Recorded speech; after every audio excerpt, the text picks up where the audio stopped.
സംസ്ഥാന സർക്കാരിന്റെ കടുത്ത സാമ്പത്തിക പ്രതിസന്ധി കാരണം ഭക്ഷ്യ ഉൽപ്പന്നങ്ങൾ വില കുറച്ച് നൽകുന്ന വിഷു, ഈസ്റ്റർ, റംസാൻ ചന്തകൾ ഇത്തവണ സപ്ലൈകോ നടത്തുന്നില്ല. തെരഞ്ഞെടുപ്പ് കമ്മീഷന്റെ അനുമതി ലഭിക്കാത്തതാണ് ഉത്സവ ചന്ത നടത്താത്തതെന്നാണ് ഭക്ഷ്യവകുപ്പിന്റെ ന്യായീകരണം. മുൻകൂട്ടി നിശ്ചയിച്ച ആനുകൂല്യങ്ങൾ നടത്താതെയായെങ്കിലും ഭക്ഷ്യവകുപ്പ് മുൻകൈ എടുത്തുന്നില്ല. അധിക ധനപ്രതിസന്ധിയും കരാറുകാർ ഇല്ലാത്തതുമാണ് ഭക്ഷ്യപ്രതിസന്ധിക്കും കാരണമാകുന്നത്. നിലവിലെ സബ്സിഡി ഇനങ്ങൾക്ക് പുറമെ വിഷു, ഈസ്റ്റർ, റംസാൻ ചന്തകൾ നടത്തുമെന്നായിരുന്നു ഭക്ഷ്യവകുപ്പ് അറിയിച്ചിരുന്നത്. സബ്സിഡി സാധനങ്ങളുടെ കുറവാണ് ചന്തകൾ നടത്തുന്നതിൽ നിന്നും പിന്മാറാൻ കാരണം. എന്നാൽ ലോക്സഭാ തെരഞ്ഞെടുപ്പ് പ്രഖ്യാപിച്ചതിനാൽ തെരഞ്ഞെടുപ്പ് കമ്മീഷന്റെ അനുമതി ലഭിക്കാത്തതാണ് ചന്തകൾ നടത്താൻ കഴിയാത്തതെന്നാണ് ഭക്ഷ്യവകുപ്പിന്റെ ന്യായീകരണം. വിതരണക്കാർക്ക് കുടിശ്ശിക നൽകാൻ കഴിയാത്തതിനാൽ സബ്സിഡി സാധനങ്ങൾ എല്ലാ സപ്ലൈകോകളിലും എത്തിയിട്ടില്ല.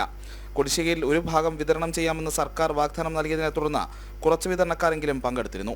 എന്നാൽ പണം നൽകാത്തതിനാൽ ഇപ്പോൾ ഇവരും ഭക്ഷ്യവസ്തുക്കൾ വിതരണം ചെയ്യുന്നതിൽ നിന്നും വിട്ടുനിൽക്കുകയാണ്. 13 ഇനം സബ്സിഡി സാധനങ്ങൾ, പഞ്ചസാര ഒഴികെയുള്ള സാധനങ്ങൾക്ക് ടെൻഡർ ലഭിച്ചു. ടെൻഡർ ലഭിച്ചതിനാൽ നിലവിൽ നൽകുന്ന സബ്സിഡി സാധനങ്ങളും വൈകാതെ എത്തുമെന്നാണ് സപ്ലൈകോയുടെയും ഭക്ഷ്യവകുപ്പിന്റെയും പ്രതീക്ഷ. ജനം, തിരുവനന്തപുരം.